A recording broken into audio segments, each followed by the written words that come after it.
नमस्कार। स्वदेश न्यूज की खास पेशकश स्वदेश सितारे में आप सभी का स्वागत है। मैं हूं भागीरथ साहू। स्वदेश सितारे में आज हम रूबरू होंगे अभिनेता प्रशांत राय से। प्रशांत राय का जन्म उत्तर प्रदेश के गाजीपुर में हुआ। इंजीनियरिंग की पढ़ाई भी की, लेकिन दिल में हमेशा से एक्टर बनने का सपना था।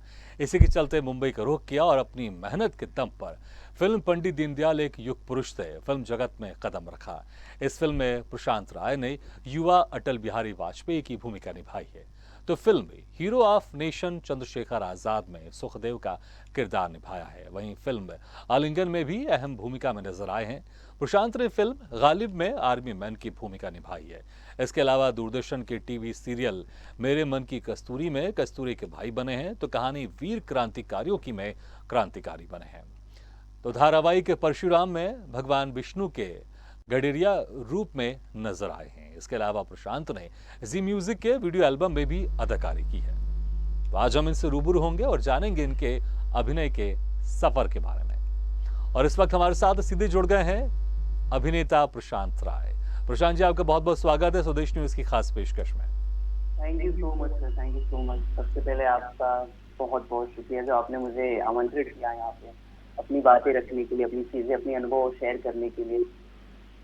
Thank you so much. बिल्कुल प्रशांत, ये हमारा जो प्रोग्राम है स्वदेश सितारे, ये आप जैसे कलाकारों के लिए है कि जहाँ पर हम आप लोगों से बातचीत करते हैं और आप लोग के जो काम है उस पर चर्चा करते हैं, क्योंकि इससे मोटिवेशन भी मिलता है और जो लोग हैं जो कलाकारों को टीवी में देखते हैं उनके बारे में दर्शक जानना भी चाहते हैं। तो प्रशांत, दर्शक मुझे लगता है ये भी जानना चाहेंगे कि क्योंकि आपने इंजीनियरिंग की पढ़ाई की आपने, तो कैसे आप इस एक्टिंग के क्षेत्र में गए? कब से आप, बचपन से ही आप चाहते थे या कौन सी उम्र थी? कब आपको लगा, कोई फिल्म देखकर आपको लगा कि मुझे इस एक्टिंग की फील्ड में जाना चाहिए? किसी ने आपको कहा? कैसे आप मोटिवेट हुए? वो क्या समय था? कितनी उम्र होगी? स्कूल में थे, कॉलेज में थे? कब आपने डिसाइड किया कि आपको एक्टर बनना है? सर डिसाइड तो मतलब बचपन से ही था मेरा, क्योंकि मुझे फिल्मों से और एक्टिंग से एक अलग ही चीज लगाव था। मतलब जब जब मैं बचपन में जब फिल्में देखता था तो मैं एक उसी में खो जाता था। मतलब इवन मेरे आसपास जो मेरे चाचा चाची होते थे तो यहाँ तक कितना नोटिस करते थे कि मेरी पलकें तक नहीं झुकती थी। जो कोई सीन चलते रहते थे मेरी पलकें नहीं झुकती थी, तो वो लोग बोलते थे यार पलकें तो झुका ले। पता नहीं, एक अलग ही दुनिया मुझे दिखती थी। मैं बोलता था यार ये इतनी सी टीवी है, पहले इतनी छोटी टीवी होती थी, क्या ऐसी दुनिया है, शायद इस शीशा को निकालेंगे तो एक दुनिया होगी इसके अंदर। मैं ये सोचता था। और पहले का ट्रेंड अच्छा, ही अलग था। इसमें एक चीज मैं जोड़ना चाहूंगा, और मुझे ये लगता था जब मैं छोटा था कि इतनी छोटी से बॉक्स में कलाकार लोग कहाँ से घुस जाते हैं, कैसे घुस जाते हैं मैं भी इसके यही अंदर? सोचता था। और सर मैं सोचता था कि इसको अगर इस शीशे को निकालेंगे तो इसमें ये लोग होंगे। और ऐसा मेरा इमेजिनेशन होता था कि क्या करते हैं, क्या ऐसी चीजें हैं। जी। फिर वो एंटीना का समय था, जब मैं छोटा था एंटीना का समय था, तो दूरदर्शन और पे फिल्में आए थे। मुझे लगता है कि जिन लोगों को ये लगता होगा, अगर उन्होंने गोविंदा की वो फिल्म देखी होगी जिसमें गोविंदा टीवी के अंदर घुस के और वो तरह तरह के किरदार निभाता है, तो मुझे लगता है कि वो और पुख्ता हो जाता होगा उन बच्चों के मन में कि टीवी के अंदर घुस के लोग एक्टिंग करते हैं। एक्टिंग करते हैं, सही बात। अच्छा, तो वैसे उम्र क्या थी उस वक्त फिर जब आपने डिसाइड किया था कि मुझे एक्टर बनना है? क्या उम्र होगी? क्योंकि देखिए बचपन में क्या होता है, बच्चे अगर एक्टर को देखते हैं तो एक्टर बनना चाहते हैं, पुलिस वालों को देखते हैं पुलिस बनना चाहते हैं, डॉक्टर को देखते हैं डॉक्टर बनना चाहते हैं। तो बचपन में तो बहुत सारी चीजें बनना चाहते हैं, लेकिन वो समय क्या था जब आपने वाकई डिसाइड कर लिया था कि मुझे एक्टर ही बनना है? फिर डिसाइड का मुझे वो चीजें याद नहीं, क्योंकि मैं फिल्में देखा करता था। मुझे अपने आप एक फीलिंग आती थी अंदर से कि यही मेरा कैरियर है, मुझे इसी में जाना है। जी। और वो मतलब वो ऐसा कुछ फिक्स नहीं था किसी की। इस दिन मुझे आया था मेरे जहन में कि मैं एक्टर बनूंगा, या फिर मैं कुछ फिल्म देख रहा था, पता नहीं, वो मेरे शुरू से ही था। और मेरे डैडी कहा करते थे सर कि जब मैं छोटा था, मतलब 6 साल का था, जब मैं 6 साल का था, जब मैं छोटा था, तो पता नहीं उन लोग मुझसे पूछते थे बेटा, जैसे पूछते हैं बेटा बड़ा होके क्या बनोगे, तो मेरे जुबान से निकल गया था कि हीरो बनूंगा। मतलब ऐसी चीजें मेरे डैडी खुद मुझसे बोलते हैं जी। और वो मुझे सपोर्ट भी ये सब चीज से मुझे मोटिवेट भी करते हैं। जैसे आसपास के लोग बोलते हैं कि क्या कर रहा है आपका बेटा, इस फील्ड में आ रही हो ना। मतलब आसपास के लोगों की जो थोड़ी सी नेगेटिव थॉट है इस इंडस्ट्री को लेकर, तो बोलते थे कि पता नहीं क्या कर रहा है। पर ये बचपन में ही इसके जुबान से निकल गया था कि हीरो बनना है। तो अब मैं उस चीजों को, और ये अभी भी उस चीज से कंटिन्यू हुए, तो पता नहीं, करने दो इसको, शायद कुछ कर ले। तो और फिर आपने पढ़ाई भी भारी भरकम की, ऑटोमोबाइल, आप इंजीनियर हैं आप, तो ये फिर पढ़ाई कैसे की आपने? क्योंकि अगर दिल में एक्टिंग बनने का अगर जज्बा हो तो मुझे लगता हाँ है जी, कि हाँ फिर जी। पढ़ाई तो बड़ी मुश्किल होती होगी। क्योंकि मैंने भी कभी कभी एक्टिंग की है तो मुझे ऐसा लगता था कि यार कि यही बढ़िया है, पढ़ाई कहाँ करेंगे, बड़ा मुश्किल होता है पढ़ाई करना। तो आपने कैसे इन चीज़ों को मैनेज किया कि एक आपके दिल में एक शौक भी था और उसको आप शौक को अपना पैशन बनाना चाहते थे, उसको अपना प्रोफेशन बनाना चाहते थे, वहीं इतनी भारी भरकम ऑटोमोबाइल इंजीनियर की पढ़ाई कैसे कंप्लीट किया आपने? और सर ऑटोमोबाइल मतलब मेरे जो गांव है, हमारा जो गांव है गाजीपुर, हाँ। वहाँ पे लोगों को एजुकेशन से लेके बड़ी चीजें वो है कि पढ़ना है या फिर वो आर्मी में जाते हैं, गवर्नमेंट जॉब चुनते हैं। मतलब इस कैरियर पे तो मतलब ध्यान ही नहीं है कि मतलब जी। ये भी कोई है, ऐसी चीजें हैं। तो जो माहौल होता है ना सर, तो माँ बाप बोलते हैं कि तू भी कुछ कर ले ऐसा, हीरो हीरो तो बनते रहेगा, वो तो समय के साथ होना रहेगा तो हो जाएगा। तो हाँ। क्या करें, तो चलो ठीक है, मैंने 10वीं कंप्लीट किया। 10वीं कंप्लीट करने के बाद मेरे पास ऑप्शन आए, मेरे को ज्यादा मुझे पढ़ाई में बहुत ज्यादा इंटरेस्ट है ना, मुझे पढ़ने में इंटरेस्ट है, जैसे कहानियां मुझे पढ़ने में इंटरेस्ट है। मुझे इतिहास, हिस्ट्री बहुत पसंद है। हिस्ट्री में क्योंकि मैं कहानियों से अलग ही लगाव रखता हूँ, क्योंकि मेरी दादियाँ, जब मैं सोता था तो मेरी दादी मुझे कहानी सुनाती थी, और मैं सोने से पहले खोद खोद के दादी को बोलता था कोई तो कहानी सुनाओ। मेरी हम्म। फुआ होती थी, तो जाड़े के दिन होते, तो जाड़े के दिन में हमारे गांव में वैसा वो सूखे घास का वो बिछाते हैं ताकि वो ठंडी, पहले होते थे ठंडी ना लगे, जी। और उस पे सोते थे। तो मैं बहुत मजा आता था चद्दर ओढ़ के कहानियां सुनने में। तो हाँ। और हिस्ट्री भी मुझे एक कहानी लगती थी, तो और हॉरर कहानियां मुझे बहुत पसंद थी, तो हम्म। अलग ही लगाव रहा है सर। तो फिर माँ बाप बोले कि तू पढ़ तो ले, कुछ एजुकेशन तो होनी चाहिए। तो मैं बोला चलो ठीक है, इंजीनियरिंग कर लेते हैं यार। ऑप्शन आया है मेरे पास कि इंजीनियरिंग कर सकते हैं ऐसा। मैंने हाँ। 11th ट्वेल्थ से मैकेनिकल किया था, उसके बाद से मुझे इंजीनियरिंग में जाने का मौका मिला। जी। तो मैंने कंप्लीट किया 3 साल का। इसके बाद से मैं छोड़कर थिएटर वेटर में आ गया नहीं, कि अच्छा, मुझे यार। लगता है देखिए आप किसी भी फील्ड में जाएं, जो आपकी बेसिक एजुकेशन है वो आज के ज़माने में डेफिनेटली हाँ कंप्लीट जी, होनी जी, चाहिए, जी। क्योंकि इससे आपके अंदर एक कॉन्फिडेंस भी बढ़ता है। और और राइट। ये जो एक्टिंग फील्ड है ये थोड़ा सा अनसर्टेन एक फील्ड होता है, कि कुछ लोग ऐसे जी, होते हैं जी, वो जाते ज़रूर हैं लेकिन कुछ महीने बाद वापस आ जाते हैं। तो कम से कम जो जाकर वापस आते हैं उनके लिए मुझे लगता है बेहतर है कि आप अपने एजुकेशन कंप्लीट करके जाएं। अगर आपको लगता है कि ये फील्ड मेरे लिए नहीं है एक्टिंग फील्ड, तो आपके पास कम से कम दूसरा ऑप्शन होगा। लेकिन जी, आप जी। सोचकर गए थे मुंबई कि मुझे यही करना है और मुझे कुछ और नहीं करना है, और इसलिए अब आपने इतने सारे काम आप ऑलरेडी कर चुके हैं। तो जब आप मुंबई गए तो जो पहला दिन था या पहला हफ्ता था, पहला महीना था, वो कैसे गुजरा? और इसको खासकर स्ट्रगल पीरियड कहते हैं, तो स्ट्रगल पीरियड कैसा था जो आप सोच कर गए थे कि मैं जाऊंगा, मुझे ये मिल जाएगा, मुझे वो मिल जाएगा? वैसा था या उससे कुछ डिफरेंट था या उससे कुछ अच्छा हो गया? और स्ट्रगल पीरियड जो पहला ब्रेक था आपको वो कैसे मिला, कितना समय लगा? सर फर्स्ट ऑफ ऑल कि मेरे जो मेरे डैडी हैं वो शुरू से मुंबई में रहते रहे, मैं हम्म। गांव में रहता था। तो जब मैं 4th क्लास में था तो मेरे साथ एक एक्सीडेंट हुआ, तो जिसकी वजह से उन्होंने अपने पास मुझे बुला लिया। तब से मैं यहीं पे था, लेकिन हम्म। शौक तो मेरा बचपन से ही गांव से ही लगा था, क्योंकि मेरे गांव में रामलीला वगैरह हुआ जी। करते थे। ठीक है। तो मैं वो रामलीला में मेरे चाचा रावण का रोल करते थे, और मेरे भाई साहब है वो राम का रोल किया करते थे। हाँ। तो मुझे भी करना है नाटक, ऐसे मैं जाता था, पर वो लोग मुझे मतलब बोलते थे कि अभी उस काबिल नहीं है कि तू कोई कैरेक्टर करे। हाँ। तो मैं सिपाही का रोल, मैं बोलता था कि रावण के पीछे मैं सिपाही बन के, तो वो कोयला होता था, कोयले को रगड़ कर मैं हम लोग मूंछ दाढ़ी बनाया करते थे, हाथ में एक लकड़ी लेके, वो हाँ। काला कलर का कपड़ा पहन के हम लोग रावण के पीछे बैठ जाया करते थे। जी। और मेरे चाचा और खूब डायलॉग मार रहे हैं, और हम लोग हाथ में लेके तलवार बैठे हुए हैं। हाँ, मुझे लगा कभी कि आप वानर सेना में भी आप भर्ती होते होंगे आप। वो भी चल जाता था, जहाँ कैरेक्टर कम हो वहां पे भी घुसेड़ देते थे, ऐसा कुछ फिक्स नहीं रहता था। जी। तभी से मुझे होता। और जो कॉलेज में, स्कूल में, एक्चुअली जब मैं 10th की पढ़ाई किया करता था, हाँ। तो 10th की पढ़ाई में बच्चे बोर्ड के एग्जाम में थोड़े कम नंबर लाते थे, थोड़े ज्यादा, तो थोड़ा क्लास में आते थे मायूस हुए होते थे कि यार मेरे मार्क्स तो लगते कम आएंगे। मैं भी जी। थोड़े मायूस हुआ रहता था कि मैं भी पूरी तरह से कंप्लीट नहीं किया रहता था। हाँ। तो पर पता नहीं, मेरे सर जो थे, शिवलाल यादव करके मेरे सर हैं, जो वो बोलते थे काम करो, प्रशांत को बुलाओ, कुछ एक्टिंग करके तुम लोग को एंटरटेन करेगा। मैं भी उस समय, मेरे अंदर भी सैडनेस रहती थी, क्योंकि मैं भी कुछ नंबर छोड़ के आए होते थे पेपर के। पर जैसे ही लोग बोलते थे कि इन लोगों को हंसाना है, इनको एक्टिंग करके दिखाना चाहिए, मेरे अंदर एक अलग ही स्पार्क आ जाता था सर। और मैं उनको जाके शोले का गब्बर का रोल करके सुनाता था। अच्छा। हाँ जी, हाँ जी, ठाकुर का कोई डायलॉग हो गया वो तो अच्छा, वो इनमें खूब से कोई मजा आता डायलॉग था। आपको अभी भी याद है? शोले के, गब्बर के, ठाकुर के कोई डायलॉग आपको याद है? तो मुझे मुझे लगता है ज़रूर मैं सुनना चाहेंगे हमारे दर्शक। जी, जी, मैं जहाँ तक मुझे याद है मैं गब्बर का वो 50-50 कोस दूर जब बच्चा कोई रोता है। हाँ, तो 1-2 लाइन ज़रा उन्हीं उसी अंदाज़ में हो जाए। हुँ, कितने आदमी थे?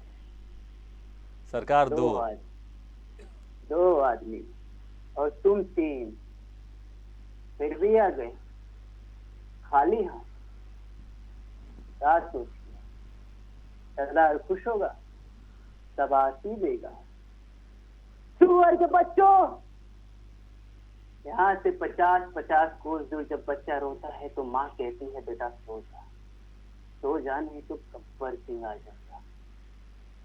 और इन हराम के पिल्लों ने गब्बर सिंह का नाम मिट्टी में मिला दिए, पूरा मिट्टी में मिला दिए। हाँ सर, बस बहुत बढ़िया। ऐसे वैसे वैसे आपकी उम्र क्या थी जब आप ये डायलॉग आप बोलते थे स्कूल में आप? और उस समय एक अलग ही फील कौन सी सर, क्लास में थे आप? 10th क्लास में था, मैं बोर्ड का 10th एग्जाम दे रहा क्लास था। में। जी। अच्छा, उसके बाद फिर जब जैसे फिर आपने कहा मुंबई में आपकी पढ़ाई-लिखाई हुई फिर आपकी, तो वहाँ आप रिश्तेदार के पास चले गए थे। तो जो पहला ब्रेक की मैं बात कर रहा था, जो कैमरे के सामने पहला ब्रेक होता है, वो कौन-सा था और कैसे मिला आपको? पहला ब्रेक मुझे पहले मैं मॉडलिंग किया करता था, मिस्टर मुंबई एक मैंने शूट किया था जिसमें मैंने बेस्ट पर्सनालिटी जीता था हुँ। 2017 का। तो मुझे एक्टिंग कैरियर में जाना था, तो उस समय मेरे एक दोस्त ने मैं उस समय मुझे काम एक्टिंग में नहीं मिला करते थे, फैशन शो वगैरह किया करता था, पर मुझे तो एक्टिंग में हुँ। जाना था। तो ऑडिशन वगैरह दिया करते थे, मेरे एक दोस्त ने बुलाया तो उसी में कंटेस्टेंट था, तो उसने बोला यार एक फिल्म मेकर हैं जो धीरज मिश्रा सर हैं जो हमारे, वो काफ़ी फ़िल्में बनाते रहते हैं, तो मैं बोला ठीक है, कॉन्टैक्ट नंबर वगैरह दे देना, मैं मिल लूँगा सर से। तो हुँ। गया तो उसमें मुझे उस समय उनकी गालिब की शूटिंग चालू थी और मैं दीनदयाल के लिए मुझे उन्होंने वो किया था। लेकिन गालिब में एक आर्मी कैरेक्टर था, जी। तो बोले कि एक काम कर, अभी तो वो फ़िल्म स्टार्ट होने में अभी समय है, तो एक काम कर तू ये फ़िल्म कर ले, ठीक है? तो ये फ़िल्म में एक आर्मी बॉय का कैरेक्टर खाली है, जी। तू ये प्ले कर ले। मेरे अंदर तो मतलब फर्स्ट टाइम मैंने तो टीवी में देखे हुए थे कि ऐसे-ऐसे एक्टिंग करने, मुझे कैमरे के सामने जाना था। मैंने कहा सर ठीक है सर, आर्मी का कैरेक्टर मुझे मिल गया। जब हम लोग कश्मीर पहुँचे, फिर हुँ। मैंने सर से एक सवाल पूछा था, सर मैं अभी 19 साल का हूँ, 20 साल का हूँ सर, आर्मी में कैसे फिट बैठूँगा? तो हम लोग ट्रेन में जा रहे थे, तो एक आर्मी लड़का आया जो महज़ 19 साल का था। तो उससे पूछे कितने साल के हो तुम? बोला सर मैं 19 साल के हूँ। तो वो बोले देख 19 साल के 19-20 के फिट होते हैं कैरेक्टर में, ऐसा कुछ वो नहीं है। हमारे हुँ। यहाँ तो 18 साल से सब चालू हो जाता है सब। बिल्कुल, मैं भी आपसे वही कहने वाला था कि आप तो 19 के थे, 18 साल से लोग आर्मी में भर्ती होना शुरू हो जाते हैं। जी, जी सर। तो फिर जब वहाँ गए तो शूटिंग चालू हुई तो वहाँ पे ठंड का मौसम रहता था, कभी-कभी मौसम खराब हो जाता था जिसकी वजह से शूटिंग डिले हो जाते थे। पर हुँ। हम लोग मेकअप वूकअप करके हम लोग हाथ में पिस्तौल लेके एकदम रेडी रहते थे कि कैमरे के सामने 2-4 लाइन के कभी डायलॉग मिल जाते तो हम लोग कैमरे वो याद दिन भर करते रहते थे। बस हाँ। कैमरा तब एक्शन बोलते हम लोग चालू हो जाए। पर ऐसा होता था कि मौसम खराब की वजह से हम लोग की किस्मत थोड़ी-सी हो रहती थी, शूटिंग बंद हो जाता था। हुँ। हम लोग निराश होकर होटल चला जाया करते थे। फिर जैसे ही फिर पता है कि दूसरे दिन फिर से लग गया, फिर सुबह-सुबह हम लोग रेडी हो जाके बंदूक लेके अपना लेके एकदम तैयार हो जाया जी। करते थे। फिर कुछ ऐसा होता था हम लोग का सीन नहीं लग पाता था। हम लोग घूमने चले जाते थे पहाड़ों में, ऐसे जाके बैठ जाते थे। हम लोग थोड़ा कब लगेगा कब, तो हाँ, लास्ट दिन कश्मीर में शूटिंग के शूटिंग हो रही है तो फिर तो घूमने की जगह तो जहाँ चले जाओ वहाँ हर जगह घूमने की जगह है। Right, right sir. तो ऐसे ही होते थे। फिर लास्ट दिन शूटिंग के लास्ट दिन मेरा लगा जो एक सीन था जो मुझे फायर करना था, और मैं सीन जैसे चालू हुआ, मैं कैमरा क्लोज लगा हुआ, मैं फायर कर रहा हूँ और एक्शन होते मैं फायर कर रहा हूँ, और जैसे कट बोला डायरेक्टर ने तभी भी मैं फायर ही कर रहा हूँ। तो मेरे जो डायरेक्टर साहब बोलते भाई हो गया बस इतना ही। इतनी मतलब 3-4 दिन की जो एनर्जी थी वो पूरी आपने उस दिन निकाल दी। जी सर। हाँ, इतने दिन से आप गोलियाँ इकट्ठा कर रहे थे और वो गोलियाँ खत्म ही नहीं हुई जिस दिन आप शूटिंग कर रहे थे आप तो आपने वो राइट, सारी राइट। गोलियाँ निकाल दी। अच्छा, लेकिन जो फ़िल्म है आपकी, जो पहली एक इंटरेस्टिंग फ़िल्म है, जो पहली फ़िल्म तो आपने ये की थी गालिब, जिसमें आप आर्मी मैन का किरदार निभाया था जैसे आपने कहा, लेकिन जो एक बड़ा किरदार था वो आपको मिला फ़िल्म पंडित दीनदयाल एक युग पुरुष में। इसमें आपने अटल बिहारी वाजपेयी जी की आपने युवा भूमिका कैरेक्टर निभाई थे। थी आपने, तो बड़ा एक इम्पॉर्टेंट कैरेक्टर था। तो कैसे आप इन चीज़ों के लिए तैयार हुए थे और क्या कुछ खास आपने किया था? क्योंकि देखिए कि पूर्व प्रधानमंत्री हैं, अभी फिलहाल इस दुनिया में नहीं है, लेकिन बहुत बड़े राजनेता थे और प्रधानमंत्री भी रहे हैं अटल बिहारी वाजपेयी जी। तो बड़ा ही एक इम्पॉर्टेंट रोल था। तो कैसे आपने इस जिम्मेदारी को लिया और कैसे आप अपने आप को कैरेक्टर में ढाला, क्योंकि उनके बोलने का अंदाज भी बहुत डिफरेंट था, आप नॉर्मल संवाद उनको नहीं बोल सकते थे, तो बहुत सारी चीज़। तो कैसे आप उनकी वीडियोज़ आप देखते थे, कैसे आपने अपने आप को तैयार किया था आपने? सर एक तो एक डायरेक्टर का अपना एक विजन होता है, हम्म। मेकर के एक अपना एक विजन होता है किसी तो मेरे जो धीरज सर थे वो जिससे बताया उनका एक लुक, उनको एक लुक समझ में आया कि हाँ यंग कैरेक्टर ये प्ले कर सकता है। हम्म। तो मुझे उन्होंने दिया, पर जो मैंने अटल जी को जहाँ तक मैंने सुना है स्पीच देते हुए या फिर कुछ बोलते हुए, वो बहुत ही सिंपल तरीके से और ठहराव के साथ बोला करते थे। हम्म। तो उस चीज को थोड़ा सा मतलब मेरी वो कम उम्र से ही उनमें वो ठहराव था। जी। ऐसा नहीं है कि वो ऐसा था, वो कम उम्र से ही उनमें ठहराव था। हाँ। हाँ तो मैंने उस चीज को बस नोटिस किया और बाकी तो मेकअप आर्टिस्ट का काम होता है। उस हिसाब से वो नहीं, बनाते हैं। हम कुछ तस्वीरें भी आपकी दिखा रहे हैं अटल बिहारी वाजपेयी जी के किरदार वाली, तो आप उसमें लग रहे हैं, आप उसमें जो युवा अटल बिहारी वाजपेयी आप बिल्कुल आप दिख रहे हैं। तो अगर हम ये भी चाहेंगे, हमारे दर्शक भी चाहेंगे, अगर कोई संवाद अगर आपको याद हो तो हम ज़रूर सुनना चाहेंगे आपके मुख से वो अटल बिहारी वाजपेयी जी का संवाद जो आपने फिल्म में कहा था। जी जी जी जी उसमें एक डायलॉग था मेरा, वो आज भी मेरे जुबान पे है कि हम अखंड भारत की आजादी टुकड़ों पर नहीं चाहते, हमें आजादी भीख में नहीं, पूरे सम्मान और अखंड भारत के साथ चाहिए। ये लाइन था जो आज भी मैं बोल रहा हूँ तो मेरे मतलब स्किन पे हिट सा फील हो रहा है, रोम नहीं, बिल्कुल, बहुत खूब, बहुत खूब, बहुत बहुत ही, क्योंकि जब आप नॉर्मल बातचीत जब करते हैं तो आपकी जो थोड़ी स्पीड है फास्ट रहती है, लेकिन जैसे आप अटल बिहारी वाजपेयी जी के आप किरदार में आए तो आपने अपने आप को वैसे ढाल लिया, आपने थोड़ी सी स्थिरता लेकर आ गए, आप बिल्कुल थमे हुए और जमे हुए शब्दों में आप उनका संवाद कह रहे थे। वाकई तो आपने बड़ी मेहनत की इस किरदार के लिए। एक और बहुत ही आपने चैलेंजिंग किरदार निभाया आपने, सुखदेव बने हैं आप, नेशन हीरो जो फिल्म है आपकी, hero of nation Chandrashekhar Azad में सुखदेव का आपने इसमें किरदार निभाया। ये भी बड़ा ही बहुत इंपॉर्टेंट किरदार है, बहुत बड़े क्रांतिकारी थे सुखदेव जी। तो आपको शुरू से ही इतने अच्छे इंटरेस्टिंग किरदार मिल रहे हैं, जो बड़े बड़े एक्टर ये कहते हैं, मैंने सुना है कि हम इस तरह का किरदार करना चाहते हैं, लेकिन आपने अटल बिहारी वाजपेयी जी का किरदार कर लिया और आप सुखदेव भी आपने उनका किरदार कर लिया। तो इस किरदार में ढलने के बाद कैसा आपको महसूस हुआ, क्योंकि अभी आज़ादी का 75वां महोत्सव भी चल रहा, अमृत महोत्सव भी पूरा देश मना रहा है, तो अभी एक आज़ादी का सबके अंदर एक देशभक्ति का जज्बा भी है, तो अभी आप उस किरदार को याद करते हैं तो कैसा आप महसूस करते हैं और क्या कुछ आपने खास तैयारी की थी, कैसे अपने आप को उस किरदार में ढाला? तो जब सुखदेव का आप किरदार में थे तो क्या महसूस भी आप करते थे, मैं ये भी जानना चाहूंगा मैं। सर एक्चुअली ये बहुत समय हो गया, इसको जरा 1 साल हो गए, लेकिन मैंने सब लेजेंड ऑफ भगत सिंह वगैरह मैंने देखे थे और शहीद देखा हुआ था। तो उस कैरेक्टर को मतलब जिस हिसाब से मैंने उसको फील किया, उनके उस चीजों को फील किया। एक तो उनके कपड़े जो पहना दिए जाते थे, लुक दे दिए जाते थे, तो ऑटोमेटिक वो फील आ जाती थी वो। और वो जो डायलॉग्स हुआ करते थे, मतलब ऐसा लगता था कि कुछ तो ऐसी चीजें इनकी चीजों कपड़ों में इनके जो उस कैरेक्टर के कपड़े पहनने के बाद, लुक देने के बाद ऑटोमेटिक आ जाते हैं। और बाकी जो अपनी जो फीलिंग होती है, मैंने तो कभी उनको देखा नहीं है, पर्सन कभी मिला नहीं है, लेकिन जो अपनी जो पर्सनल फीलिंग होती थी देश को लेकर, बिल्कुल मतलब तो वो अपनी चीजें उसमें मेरी जो फीलिंग होती थी वो बस मैं वो डाल दिया करता था। और बस यही कॉपी करना रहता है कि उनकी चाल ढाल कैसी होती है, वो कैसे बढ़ता, बस उतना ही थोड़ा देखना मैंने जो अलग अलग फिल्में देखती थी। बाकी जो मेरी फीलिंग होती थी वो रियल होती थी। बिल्कुल, क्योंकि हर हिंदुस्तानी में वो देशभक्ति का जज्बा है, और भले हम उस दौर में पैदा नहीं हुए जब अंग्रेजों से भारत देश को आजाद कराने के लिए सभी लोगों ने अपनी जान लगा दी। मेरा ये माफी चाहूंगा, जरा एक कैमरा मेरा वो हो रहा है, अगर 2 मिनट का वो मिल जाए तो। नहीं, बढ़िया दिख रहा है आपका कैमरा, मुझे लगता है आप कुछ मत कीजिए, आप बैटरी का उसका जो लेवल हो जा रहा है। अच्छा, चलिए। तो अगर आपको लग रहा है कि कुछ 5-6 मिनट चल सकता है तो कोई टेंशन नहीं है, क्योंकि समय भी हमारा ऑलमोस्ट 50 हो गए हैं, तो 5-6 मिनट और। लेकिन अगर आपको लगता है कि 2-3 मिनट में चले जाएगा तो आप उन चीज़ों को आप कर सकते हैं, आप एडजस्ट कर सकते हैं। क्या आप चार्जर लगाना चाह रहे हैं आप साथ में मोबाइल? राइट सर, बिल्कुल। तो बातचीत करते करते उसको हम कर लेते हैं, कोई टेंशन नहीं है ना। आपको हमारी आवाज़ आ रही है प्रशांत जी?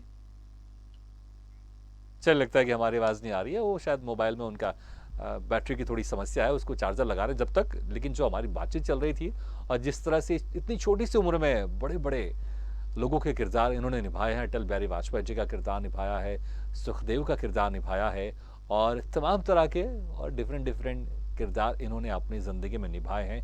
अभी उनकी उम्र बहुत छोटी है, लेकिन इस छोटी सी उम्र में बहुत सारे किरदार प्रशांत ने निभा लिए हैं। तो फिल्म आलिंगन में भी अहम भूमिका निभाई है। तो भगवान विष्णु के गडेरिया रूप में भी नजर आए हैं टीवी सीरियल परशुराम में। प्रशांत, आपको हमारी आवाज़ सुनाई दे रही है? आपकी वॉइस आ रही है मुझे। बिल्कुल, तो आप चार्जर लगाते लगाते हमसे बात कर सकते हैं क्योंकि आपके हाँ, ऑडियो आप जा वीडियो- रहा है। जी हाँ हाँ। जी। प्रशांत, आपने कई टीवी सीरियल्स किए हैं, जो भगवान परशुराम के ऊपर भी एक टीवी सीरियल बना है, इसमें आपने भगवान विष्णु के गडीरिया रूप में आपने नजर आए हैं। तो राइट। जैसे मैंने कहा है कि अभी मैं कह ही रहा था जब आप नहीं थे हमारे साथ स्क्रीन में, कि आपने छोटी उम्र में आपने बहुत ही अच्छे अच्छे और इंटरेस्टिंग किरदार निभा लिए हैं।